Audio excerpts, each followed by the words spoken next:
Yeah, kid! Welcome everybody back to another episode of the Handsome Homebuyer Podcast. I'm your host, AKA the Handsome Homebuyer, Charles Weinraub, AKA Captain Permit. To the Latin community, I am now going to be known as El Judío Maravilloso.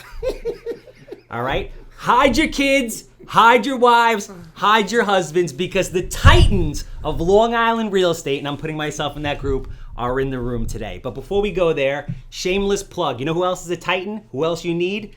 Captain Permit. 516-513-8838. And by the time our guest leaves today, I'm going to get him to commit officially on air to using Captain Permit at some point over the next year. Because I know if anybody has permit problems, it's me. It's the guy sitting across the desk from me right now. Oh, yes. Whatever you guys need anywhere on Long Island, if you're a mortgage broker, if you're a realtor, if you're an investor, the process is torturous. And I just want to let everybody know, listen, the only thing I can promise you guys is we've gotten in trouble everywhere. We'll always pick up the phone and we'll bust our ass for you. But we're not magic. We're not superheroes. We can't predict the towns. They are completely out of their mind. Out of control. They change the game on a daily basis. And all we can do is educate you as to why this shit show is happening. But if you think all you could do is get up in the morning and just ride this baby and see what happens. All right? If you have a house that smells like cat pee, commercial property, land for development, subdivisions, anything real estate related, I'm simple, I'm easy, I'm low maintenance. I want to buy it. 516-777-SOLD. All right, so I want to introduce today's guest, right? Tremendous amount of respect for this man. He is on a level that few, if any, people are on nationwide, let alone Long Island. Everybody wants to be him. Guys want to be him. Girls want to sleep with him. He's done everything. He has an unbelievable rags to riches story, which we're going to hear about. I've been on the edge of my seat half an hour before this podcast listening to the stories. We had a little moment, shed a little tear. I shared a little, he shared a little bit. It was special. Billy Alvaro, Easy Sell Properties. What's up, brother? How are you, my man? Good to see you. Man. Thanks for having me on the show, bro. The reciprocation. Thank you for having me on yours. Yeah, I loved it. You did a great job. Thank you. Won a 3.9. Yeah, it was cashing out. What does that mean? Yeah, won a 3.9. That's oh, no, I thought 3.9. I thought it was a rating. Won a 3.9. Yeah. Oh, okay. Yeah, Yes, you're a 10.0. Yes. You're not a 3.0. Some days 11. Some days 11. Right. So, I mean, you're out there. A lot of people know you on Long Island. You're top of the top. I mean, you know, you and I were doing a ton of stuff. Mm-hmm. I mean, we've never friendly competitors.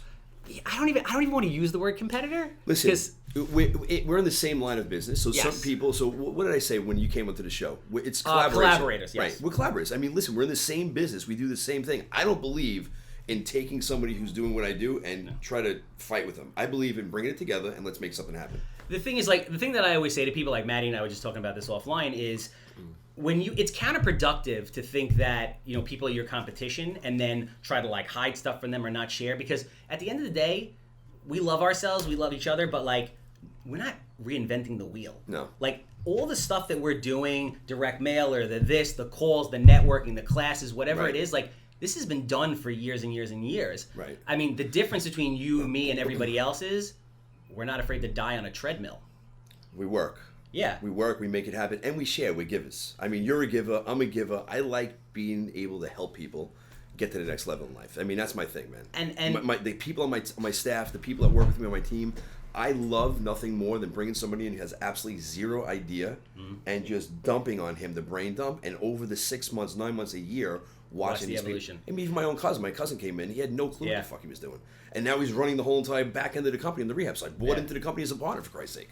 You know, and to watch the evolution, I mean, that's really like my CFO and I had a deal. He's like, I'm going to come on and I don't want anybody to know I'm here. He's like, part of the deal is that like, I'm going to get my first rental property and then like our relationship will be out of the closet. He's like, because I want proof of concept. Right. Because 3 years ago when I met him like 10 years ago, but 3 years ago, he's like, I want to buy rentals. I want to change my kids' lives. Like, I want that passive generational income. Wealth, yeah.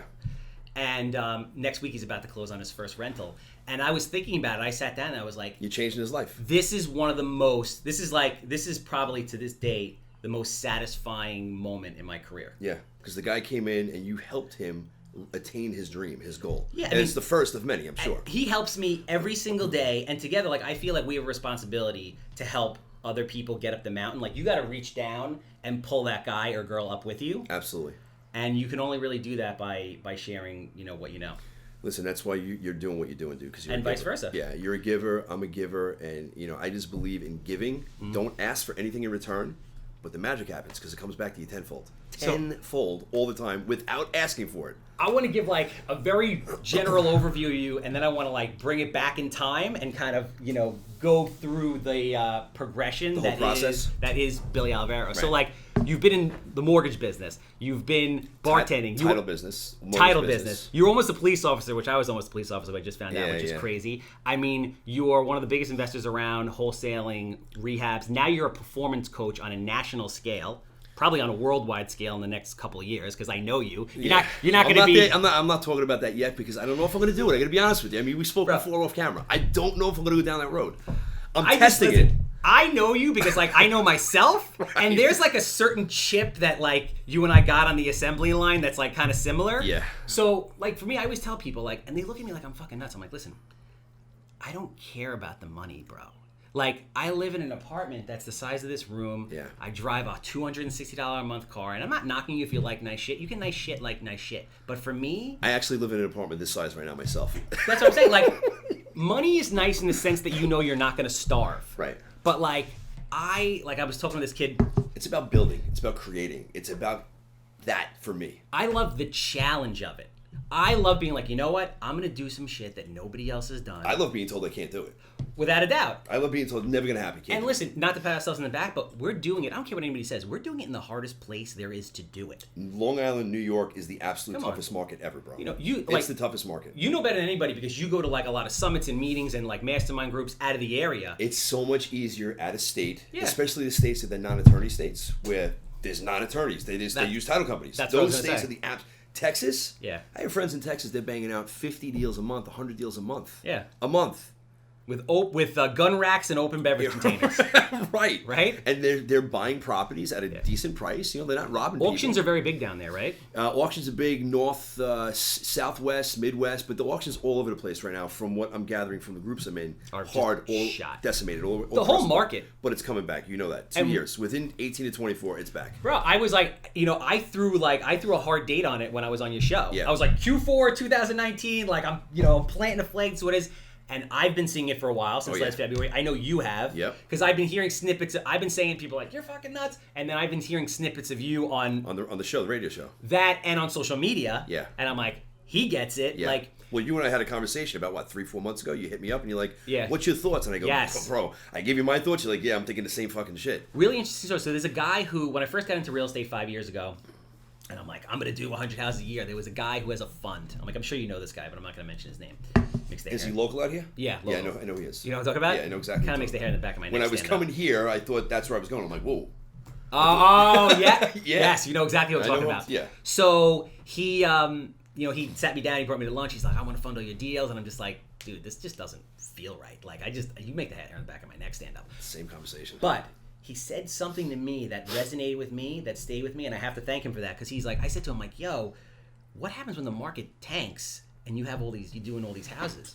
And he's like, if you're going to do what you say you're going to do, you're going to know it and feel it before anybody else. Oh, yeah. And he was 100% right. Yeah. And But what did he tell you in regards to what other avenue you go down? Make sure you have 2 exits. Make sure you can rent it. He didn't say anything else to me about it. All he said to me was, and I was never like, my own personal opinion, like if you have a house that you're going to sell for like $550, or at the volume that we do, when we have 20, 30, 40, 50, 60 houses under construction at a time, bro, what are you going to refinance and rent? Like, First of all, the numbers don't make sense. You're done. You're done. We've pulled back a lot in the last 6 months on the rehab side, intentionally, because, you know what? Listen, we're cherry picking the deals. Mm-hmm. We spoke about this, man. Our underwriting criteria is very tight. I'm not adding second stories. I'm not going out for square footage. Nope. Anything that's going to I'm not selling anything that's over $550. Yep. I'm not in that market. I'm done. For me, it's very clear. It's Nassau, $550 and under ARVs. Yep. Suffolk, $400 and under ARVs. It's the same as that thing. That's my thing. Yeah. And the hard part is, so I was reading this book after your show, maybe like a month ago. I finished it up. It was King of Capital. It was a story of Blackstone, because I want to go into private equity. That's my thing. Yeah. So like, I want a private equity fund. And you're going to do it because you're talking about it. It's failure is not an option. Yeah, it's definitely going to happen. Failure is not an option. You're going to have like one of those 10X summits, or so am I. I'm going to call you and be like, bro, you got to come down and speak. You're going to call me, and that's what it's going to be. And we're going to rock it. Yeah, I love it. So I'm reading this book, and was I going with this? Systemic problem. So I'm like, what's the systemic problem? What's going on? And then they start, so the book focuses a lot on leverage buyouts, right? They call them LBOs. Yep. So when they buy companies, reposition them and sell them or whatever. Yep. But it's more about riding the wave of the economy more than it is adding value with those businesses at this point, right? So they were talking about right before the crash, and they weren't talking about real estate. They were talking about... The 08 crash? Yeah. They were talking about how banks there was so much liquidity in the market that banks were lending so heavily on the LBOs that businesses that should have been going for like 6 times cash flow were going for 10, 12, 14 times cash flow. It's almost like the bubble with the internet. And as soon as the market would turn, they couldn't handle the debt. So in that moment, I was like, fuck, I know what it is. I'm like, I don't know if it's big enough to impact the whole country, but I'm like, fix and flip products in financing. 90% of the purchase price, 100% of the reno, first-time guys who've never done it, paying $50,000, $60,000, $75,000 over what they should have. Yep. And then... boom, the house of cards. So I work with Finance America a lot. They do refinances on all my single-family rentals. You've heard of them before? Yep. So I deal with one of the higher-ups up there now, and I'm talking to him like, bro, listen, talk to me about your default rates. I'm like, your default rates got to get fucking crazy. Like, you guys are loaning. And he's like, we only mess with like guys on your level, so you have to do at least 25 a year. And like guys like you, like they're not getting into that trouble. He goes, but I've seen some recent stats industry-wide. Oh, it's happening. 10 to 15% it's default, yeah. which is huge. So yesterday I had a film crew in my office for the social media thing. So once a month they come out and went to a house that we're doing in Bayshore. Okay. And it was that same situation. I bought that house not from a distressed seller, not from the REO bank. I bought that house from a private lender a guy that does what we do, fucked up the deal, couldn't get it done. The house was decimated, $100,000, $110,000 over budget. The private lender I happened to know called her up and said, yo, you're in a world of, you better get over to that house. Her husband's a major contractor. He goes over to the house, he goes, I want nothing to do with it. So I had to bail her out, take this other lady that was the contract, that was the rehabber like us, move her to the side. But this lady, the private lender, she would have lost $200,000 easy if I didn't step in. So she stayed in the deal. She didn't She stayed in the deal. She did a deed in lieu with the other lady, with the rehabber. Okay. Deed in lieu. She gave me the property. Okay. For $100,000 less than what this lady owed her. Because I went in and I said, look, this is what has to happen. I go, you're screwed. I don't want your money. I'll do the house. We'll work something out. We'll do a JV. But this deal sucks. Yeah. And she's like, thank God you bailed me out. But to your point, people that don't know what they're doing. Dude, she bought over leveraged. They're going out. They don't. And you know what it's like? So I actually consulted with a guy. A friend's brother owns like a big mortgage bank out here. And he's like, I want to do a fix and flip line. He's like, will you come in and talk to my brother? You know, just tell him what the market is. So I sit down with him and I'm like, bro, you're 8 years too late. Yeah, you're getting in on the back end. You're 8 years too late, A. And B, I was like, listen, I love your brother. Like, I've never met you, but like, I love your brother. So I'm going to tell you, like, this is really risky. And you know what he said to me?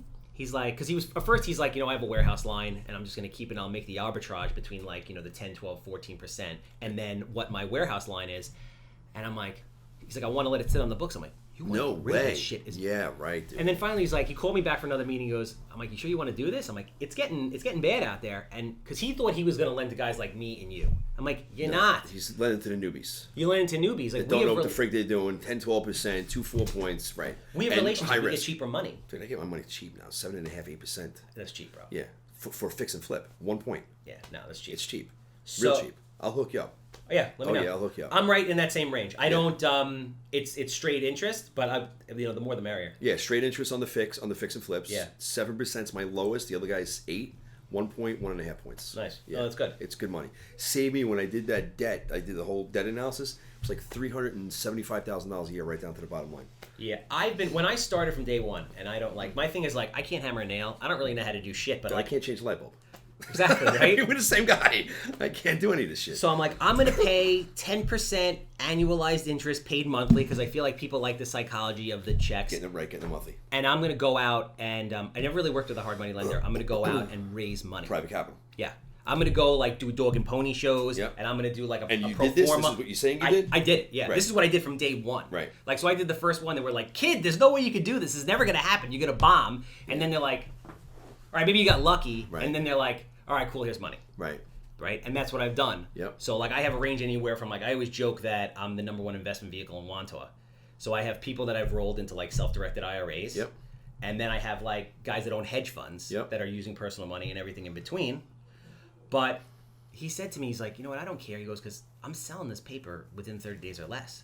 So the guys... This is the mortgage guy you back yes. Right. So these are the guys, now the guys that are lending the money are just like...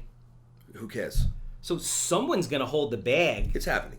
Listen, when it happens, there's going to be an opportunity, like this lady who I just bailed out.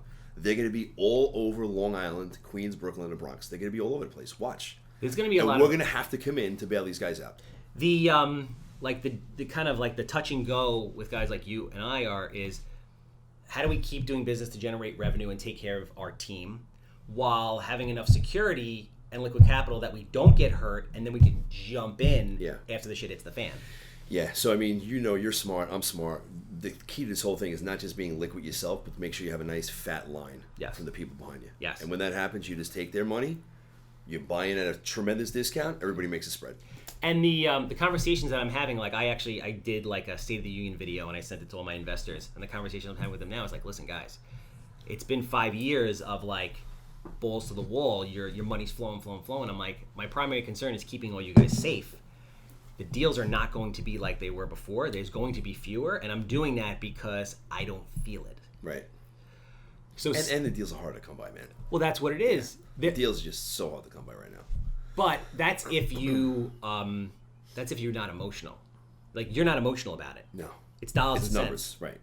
And it's cool that you're saying that, because I'll talk to people, they'll be like, oh, I'm buying 30, 40 deals. It's crazy. I'm like, bro, if you're buying 30, 40 deals and you're not like, Charles or Billy, you're overpaying on everything. Yeah. I mean, listen, we have a process with the guys are still bringing in. Last month, February, they brought in a total of 19 properties. 4 of the 19 were retail deals, so listings. Okay. So 15 properties in, but very slim margins. I mean, these are not deals that are, we're not knocking out of the ballpark. These are just getting us by. We're very selective which ones we're going to rehab. Yep. The other ones we kind of offload. Yep. Some of them are rentals. We give them out to the guys that are going to rent, because we talked about this. My rental portfolio is down. I got maybe on the single family side maybe 10 or 12 properties left. Yeah, it's interesting. We got to talk about it. Actually, I want to again, you and I just went on like a 20-minute tangent.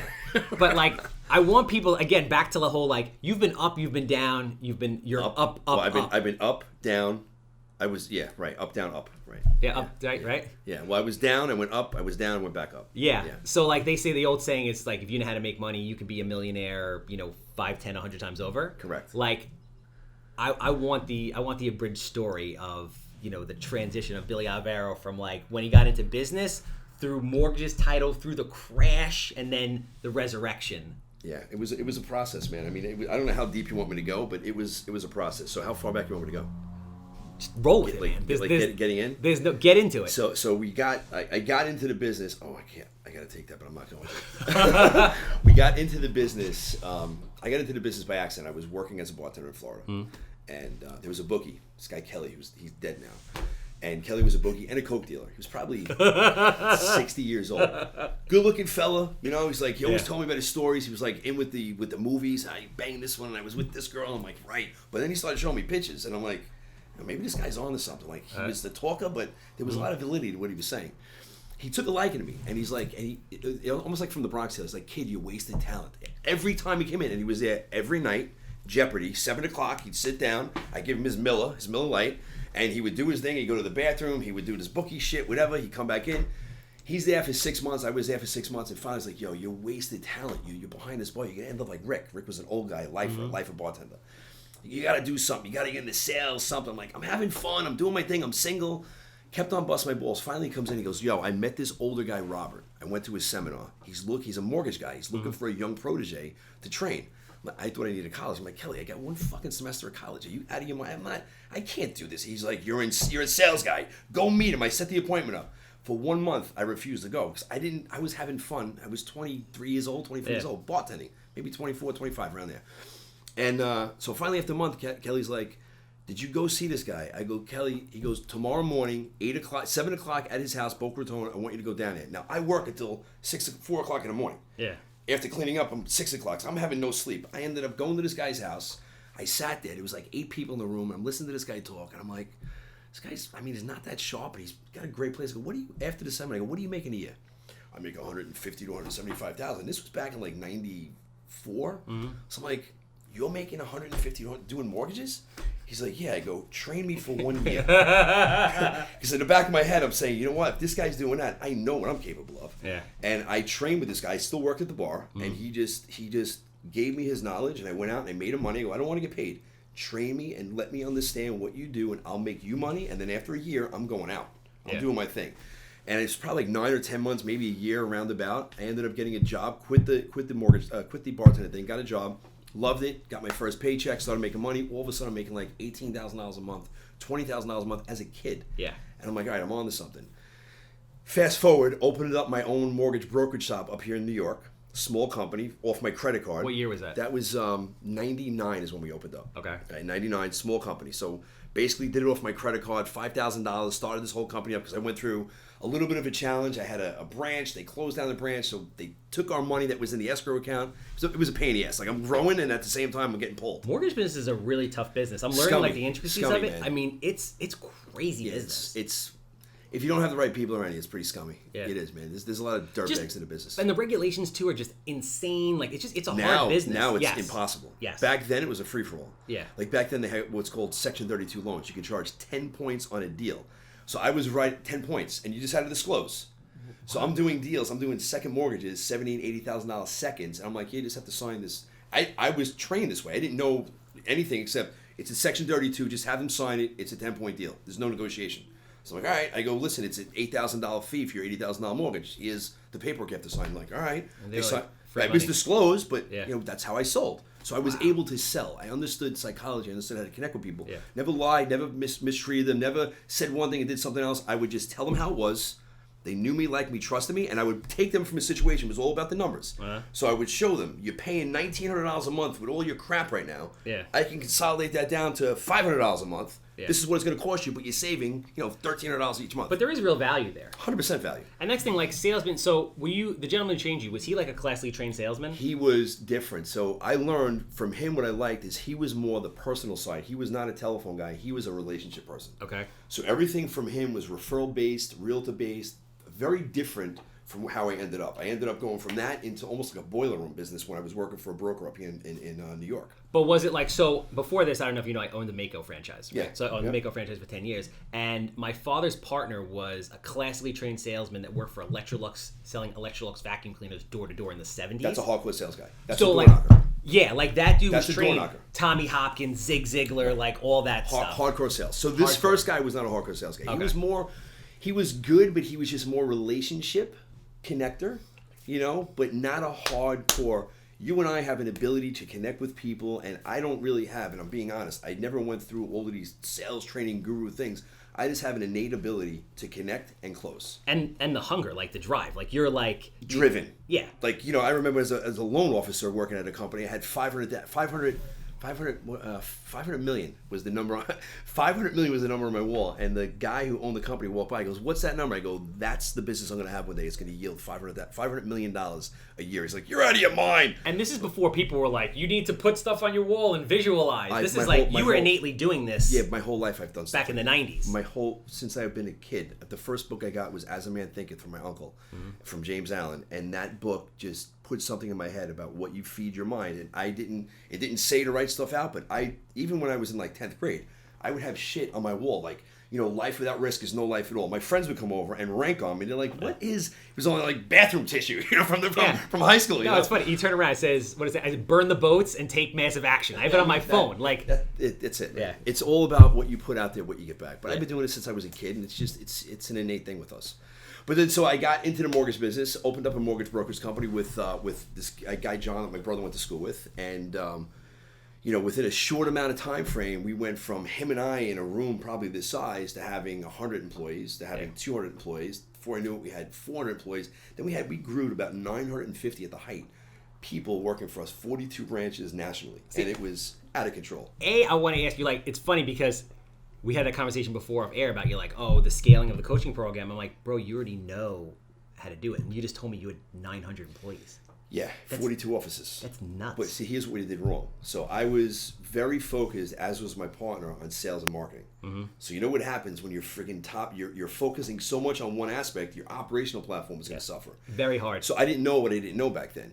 I didn't have operational systems. I figured it out, but it was too late. The market was shifting, and it was just too late to shift the boat. But what I learned from that whole entire debacle, and I'll get into, I lost it and all this other crap, but I learned from that, you and I spoke off camera, is that the systems, the operational processes is the most important thing in tangent with doing the sales and marketing. If you have a sales and marketing machine, you don't have the operational platform to support it, you're screwed. If you have an operational platform that's awesome and no sales and marketing, you're not making money. And for me, it's like, I can speak for myself. I think we're kind of similar, but like, I struggle with the operational aspect of it because that's not what I'm wired to do. Like, I need a complement of myself who's that anal, retentive, organized, structured person to just run shit. And I'm like, bro, I will create business. I will, I'll bring money in. I'll create opportunities. I'll build relationships. I'll raise any money you want. But like, I don't want to deal with the mechanics of this that comes after. Yeah. So I forced myself to have to do that, though. I forced myself to learn how to do it because I got so paranoid after I lost that business. Now, Pitchy, we're growing this thing from scratch. $5,000 worth of credit card, invested it in, started doing deals. Before I know it, we got a $4 million, influx of capital, equity capital, debt equity from a company out in Manhattan. $75 million line of credit. We're turning it over almost twice a month. I mean, we're doing $1 billion, $1 billion, $2 billion a year in loan volume, 1,000 mortgages. Nuts. Like, it was a machine. Lost it all. Was hemorrhaging cash. Was doing a reverse merger with 3 or 4 other companies in Long Island. This is what when this is right before the crash. So the real, like, it's coming down. It's coming down. So the margins in the back end, when we were selling off to Wall Street, we were selling off like 800 basis point pools. Okay. And then it was scaling down. It was going. I mean, it was definitely decreasing. It was going from 800 to 600 to 400. So I'm seeing something in 2006. So this is 6 when everything was still booming. Yeah. But the numbers from Wall Street, they knew there's something going on.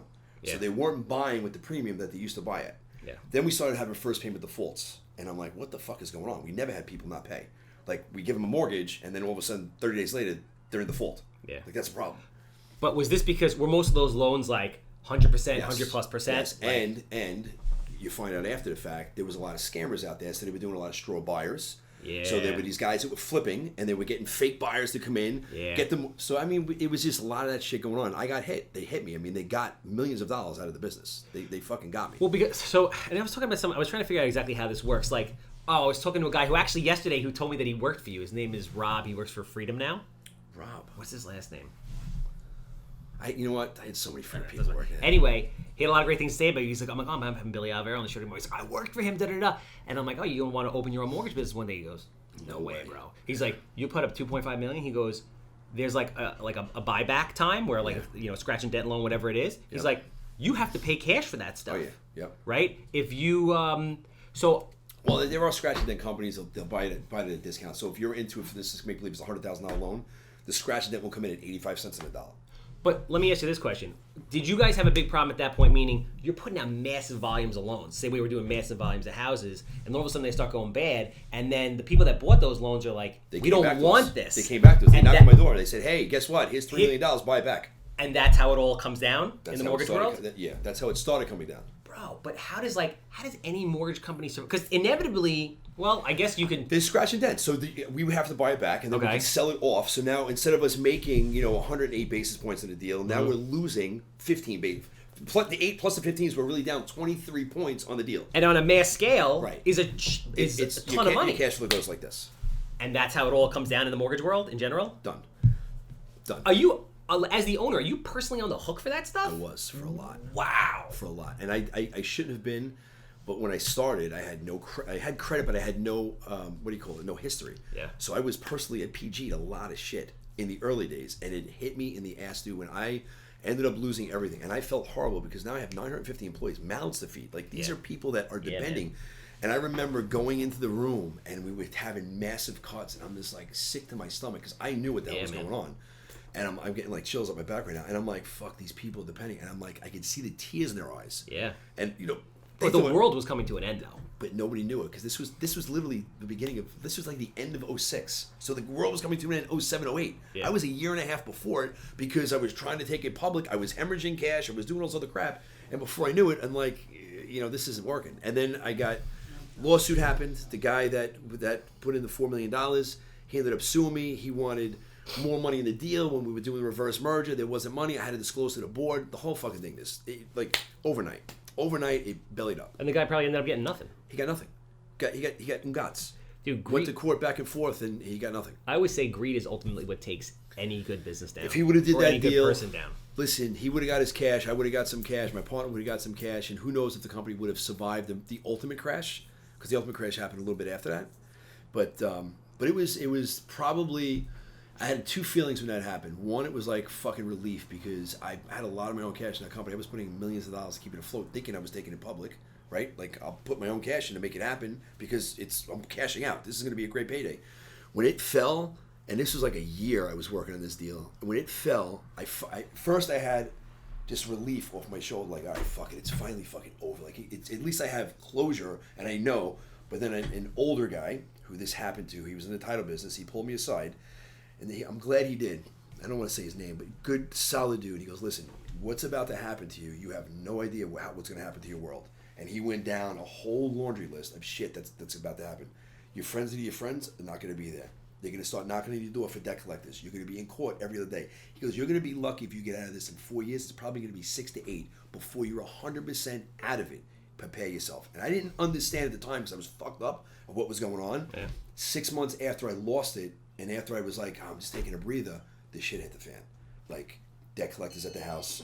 I had the sheriffs at the house serving me notices. I had private investigators fucking watching taking pictures of me as I'm coming out of my house. My wife's like, they're across the street, they're in the woods. I go, who's in the, what are you talking? People taking pictures, Newsday knocking at my door. Like, a big company like that goes out. Mm-hmm. People like, what the fuck happened? Like, overnight, you're gone. The stress that I got hit with, and then the personal liability, all in all, when you add everything up between the lawsuits, the judgments, the money that I owed, the money that they took, it was like $14 million in debt, dude. Now, just think about that number for a second. It's like cartoon money. It was just, I didn't know. I got to a point, you mentioned it earlier about the mindset and the wall. For a solid 3 years after I lost that business, I could not make decisions. I was so fucked up mentally because it was just, I was debilitated. Yeah. I didn't know what to do, and I had nobody to help me. Like, everybody disappeared. I had no money for good attorneys. I'm like, what the fuck is going on? So I was going through. I was in Florida. I moved out of here, went down to Florida, and I saw the law for I had 6 different law firms for like a year and a half after I lost the business that would charge me in total about $48,000 a month between the 6 of them, and nothing was happening. I'm getting billed, and all they're doing is billing, and they're milking me. So I said, fuck this. I fired them all. I was in Florida sitting in this big-ass house that I knew I was going to lose the foreclosure. I'm sitting down and I go, what the hell am I going to do? Internet. Googled, represent yourself in court. Found a course online, an information product online called Jurisdictionary. 1999. This was 2006. How to represent yourself in court and win. I get it. I read it. I'm like, fuck. I fire the attorneys. I hire a paralegal. She lived in Jersey. I go, here's my situation. I am not good with writing. I'm horrible with writing. English, don't picture me going to court trying to write a brief. No way. I go, this is what I have to do. You write, I'll go to court. So literally for like 2 years, I went to court on my own. One after the other, I started getting every single case knocked down. From $14 million, I think it was down to like $2 million when it was all said and done. And then I ended up filing bankruptcy. Got out of it. But the key to that was the mindset. When I got my head straight and I pulled my head out of my ass and I finally got myself clear and focused where I had a mission, and I knew what I needed to do, I kind of like the waters parted, and I just focused on what I had to get done. But I was simultaneously fighting the lawsuits, the 14 over here, and at the same time now I'm trying to rebuild my life. Simultaneously, I'm trying to reinvent myself. I started trying to get back in the mortgage industry, finally ended up doing, obviously, flipping. What year was this? July 4th, 2009 is when I made my mind up that I was getting into this business. And I was on the couch, drunk, wasted, on drugs at 10 o'clock in the morning. And my wife at the time was like, what the fuck is going on? In Florida? No, this was here. Okay. In Long Island. The house in Florida was gone. And, that's a whole other story in and of itself. And she basically got me to realize I wasn't doing anything. It was 3 years after I lost the business. I wasn't doing anything because I was afraid.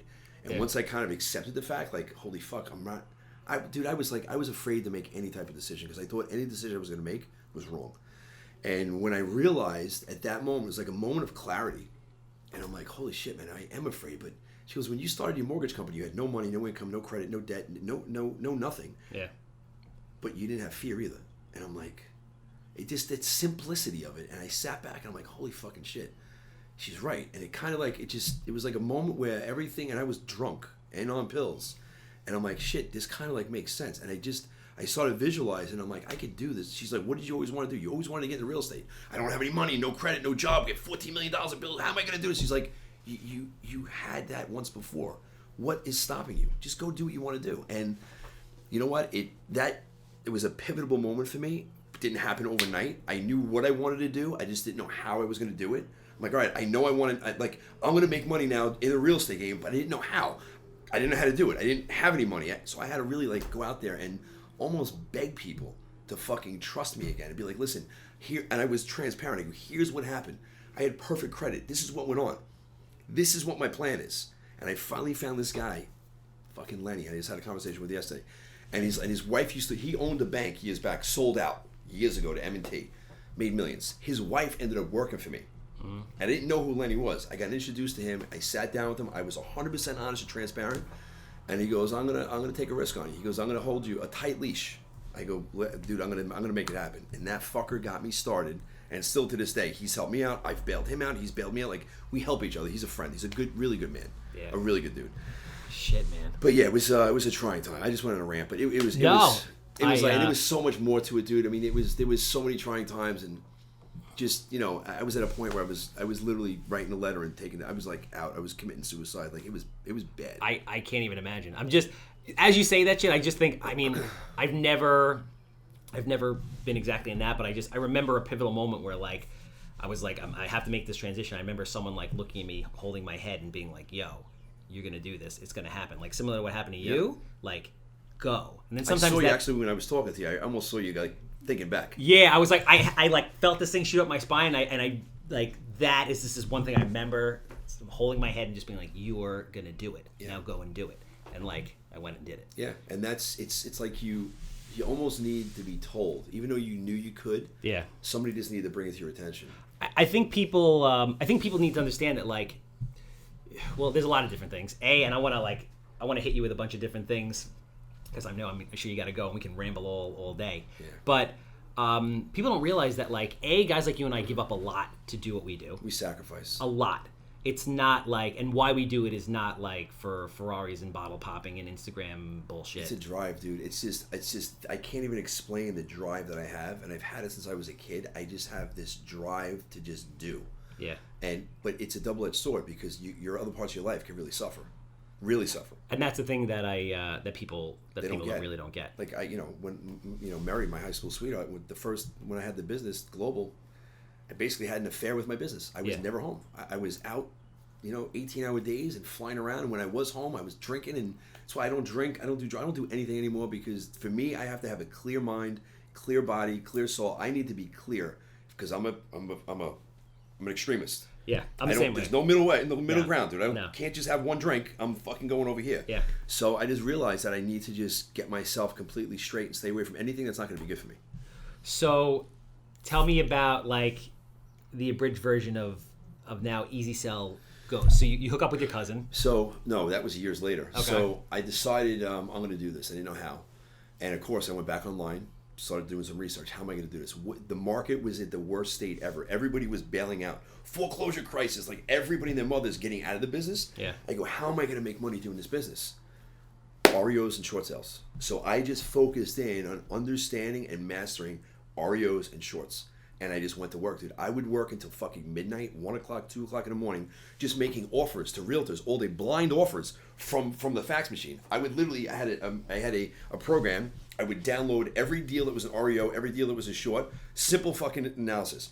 55% of whatever it's listed for or whatever the ARV was, make the offer. So it would automatically merge over into an offer sheet. I would print them out. and I would fax one by one. Then I got a program that would actually print. It would actually fax out the stuff to the office for me. Then it would actually email. And then I started getting in trouble because the realtor's like, yo, you sent over 8 offers in like a half an hour. So I had this system I would have to put on like a dialer where it would email out one offer to the same office every other day. So it was pretty sophisticated, but I made money. I started realizing, holy shit, people are accepting my offers. Then I said, all right, let me get the money to put down. I had no money for down payments. I started JVing with people. Dude, when I got first started, I was giving up like 80% of the profit because I had nothing. Yeah. But I didn't care because I just needed to get going. Yeah. And that was my fuel. And so when people ask me like, well, that's crazy. I would never give up 50% or 70%, 80%. I'm like, yo, I would rather have 20% of something than 100% of nothing. And I'm learning on what I'm doing. And I'm making myself better. And with somebody else's money.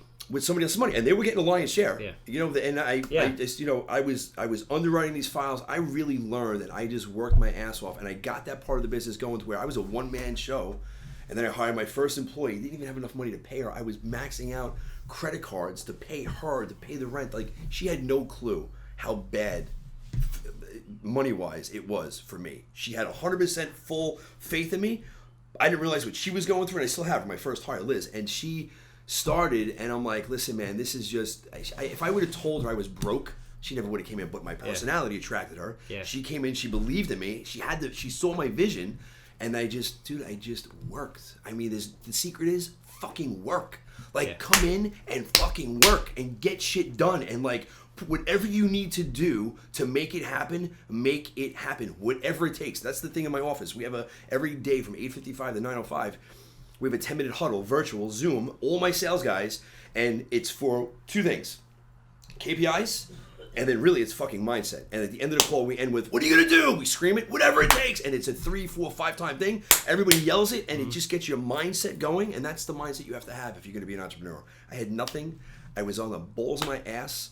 If I would have told Liz what I had nothing and bringing her in, she never would have came in. But then the money started to come in a little bit, and then I realized the problems I had that I faced with Global is that I didn't systematize. I know how to bring money in. I know how to bring in deals, but I wasn't good with operations. Yeah. So I really governed myself intentionally. I didn't blow this company up. I methodically, she called me the video professor. I would literally videotape all the steps and procedures of how to do a short sale, how to do an REO, how to set up a closing. I would videotape, and then once that was all done, I put the ad out, a very systematized way in order to hire. She came in.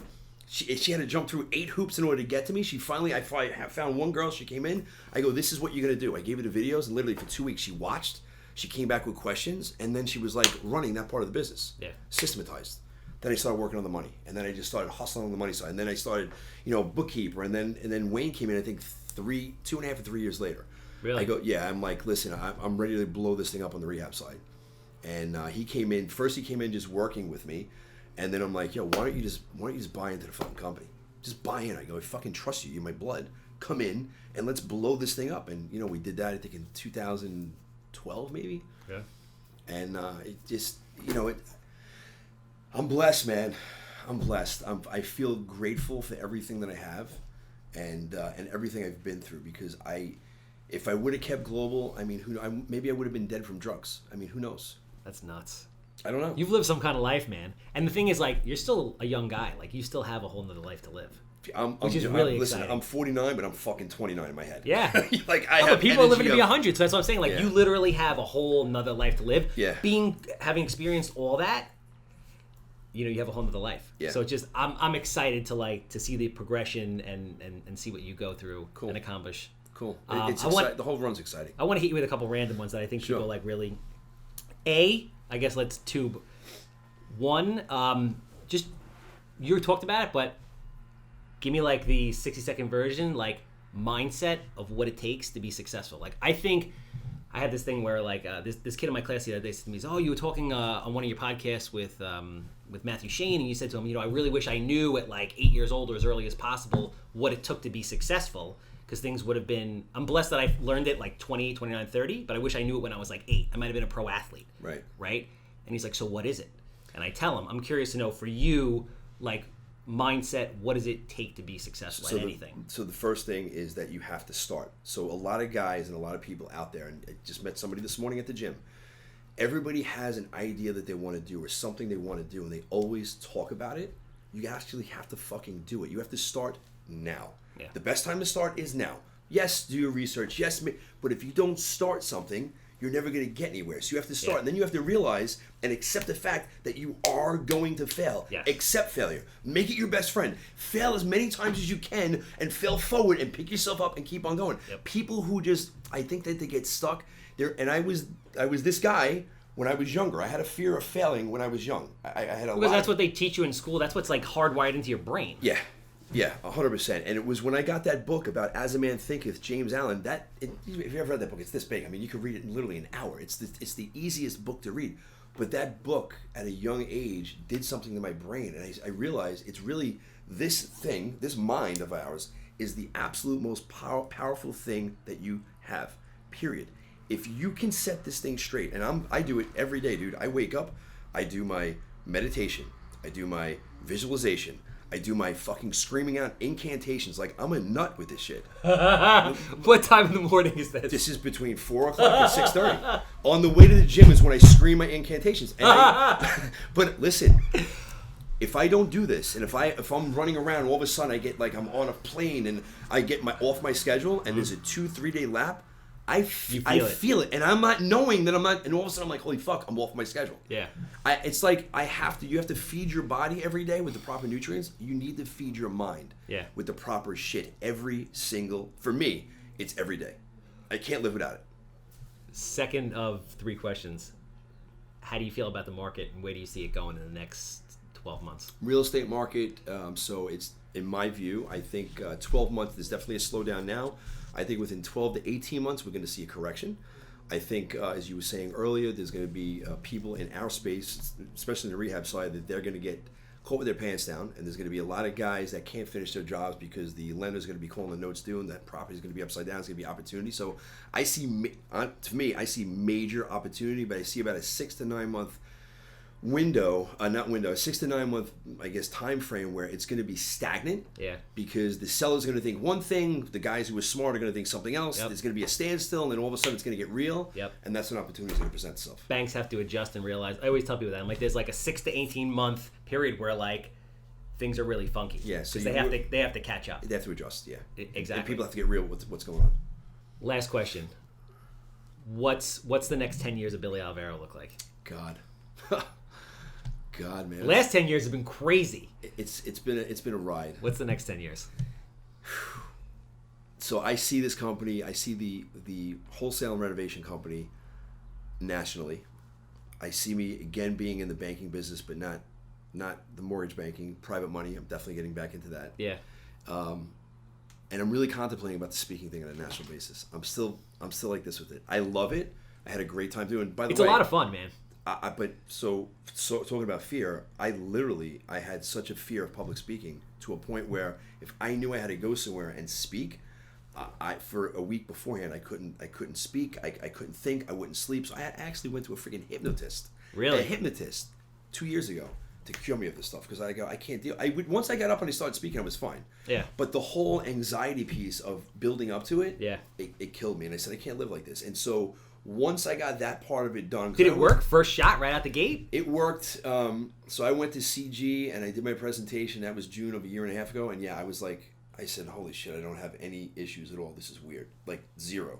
And this time when I did the event, 104 people in the room.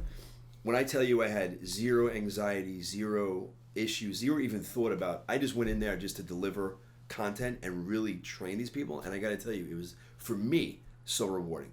Because I had people just on film saying what they've learned. They're like, you've given me more in a $297 event than I've spent $5,000 on an event. You gave me more content, more real world, your energy, your this. And I'm like, fuck, man, like, I love that part of it. But I really, honestly, I'm being sincere when I say this, I don't know if I'm going to turn it into a real business. Mm. I love speaking in front of people. It's a lot of fun. It's a lot of fun. It's a lot of fun.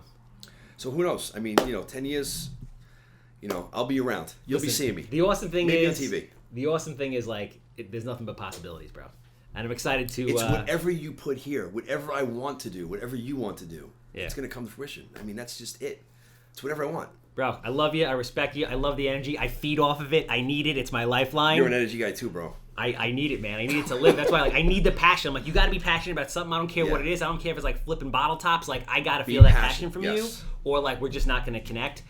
how do people get in touch with you? How do they follow you on social media? You know, if someone wants to sell a house, buy a house. Perfect. Good. Yeah. So social media, Billy Alvaro on Instagram. It's the what is it? The Unstoppable BA on Instagram, Unstoppable BA, and on Facebook it's Billy Alvaro. You can go to the website easysell411.com or 631-400-EASY if they want to sell. But listen, if you're going to sell and you're on this podcast, you sell to the Handsome Homebuyer first. There you go. And if you're going to call 516-777-SOLD, or if you have a permit, and I know you're going to need a permit sometime this year. We're going to talk about this, yes. 516-513-8838. That's a wrap. Awesome. That was great, bro.